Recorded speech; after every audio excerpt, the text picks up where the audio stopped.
I've been asked to say a few words about this project that we're witnessing today.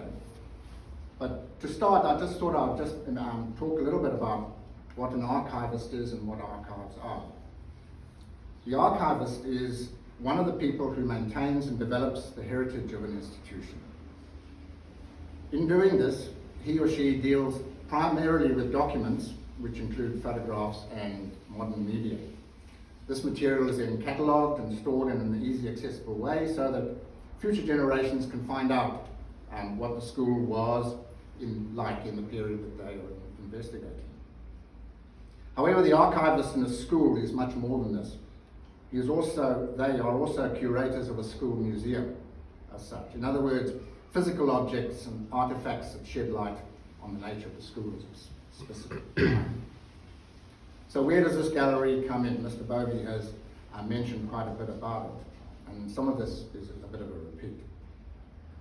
5 years after World War I and 8 years after World War II, old boys of the school raised money to build something to remember those old boys who had served and who had died in these two conflicts. In 1923, the Memorial Library was built. It was located approximately where the staff room is now. It was a standalone building and was demolished in 1973. As you've heard, this building was built in 1953, along with the old gym, and it was opened on the 8th of November 1953 by Sir Howard Kippenberger, who had been second in command of New Zealand forces in World War II. In 1973, when they knocked the old library down, that's when they brought the World War I board and the photographs and located them in this building. So this building then became initially World War II, but then it became World War I and World War II. And as the rector mentioned, we have Richard Absalom, who died in the Falkland War. So this building is central to the history and to the heritage of this school. Without the sacrifices of these men around you, we would not have prevailed in World War II, especially, and we might well be living under a far less desirable regime. This sort of becomes fairly apt with the situation as it's happening elsewhere in the world. Our freedoms and our democracy that we enjoy here in New Zealand today were defended by these men, and without their sacrifice, the school as it exists today would not have existed. Therefore, this gallery must always be the centre of the school's heritage and ethos. In the 70 years, this building, since the building was opened, it has begun to show the ravages of time and weather. One of the jobs of an archivist is to conserve items. So my job is in part to conserve this building. So I approached the Old Boys Association and they put forward $5,000 for that task. How has this been spent? Perhaps the main issue with this building is that it has a flattish roof above here. And if the drains on either end get blocked at all, it floods. And if it flooded down the walls, it destroyed pictures, it destroyed the gym and everything up there. Luckily, 8 years ago, we did digitize all these photographs because between then and now, 2 or 3 of these photographs were completely destroyed by water damage, and we would have lost them had we not had a digital copy. In addition, it destroyed the paneling. So all this paneling that you see around us was built or was put in place by the fantastic work of Mr. McNulty and Mr. Woody. And they've done a sterling job replacing this wood paneling.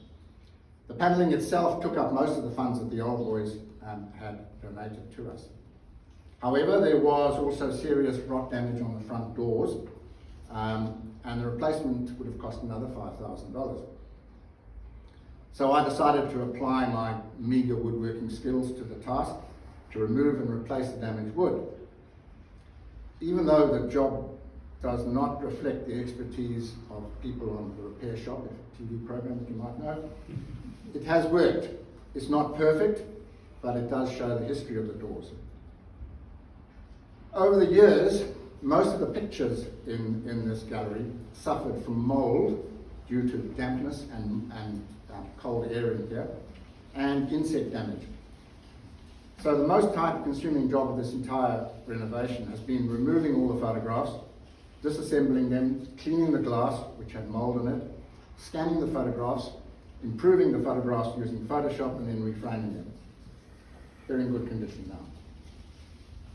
Our thanks must also go to the rector and to the school, who paid for the carpeting, the painting, and the new lighting in this room. And the lighting is one of the highlights to me in this room now. Finally, thanks to our art teacher, Kelly Pfeffer Marshall, who used her skills to renovate some of the names that are on here like this, which had faded. The final point to mention is that over the past few years, I've discovered 4 more old boys who were killed in World War II, and their photographs are underneath that block there.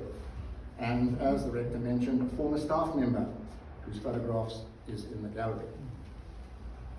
So in conclusion, I would like to read a prayer that I found in a note in one of John Murray's papers when I was going through them, in which he tells the school about the death of Flight Lieutenant Bayliss.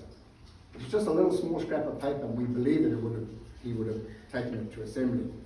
And he was a man of Christian beliefs, and he would have said this prayer at assembly.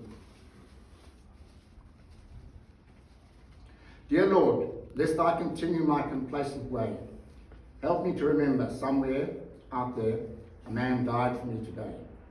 As long as there be war, then I must ask and answer, am I worth dying for? Thank you.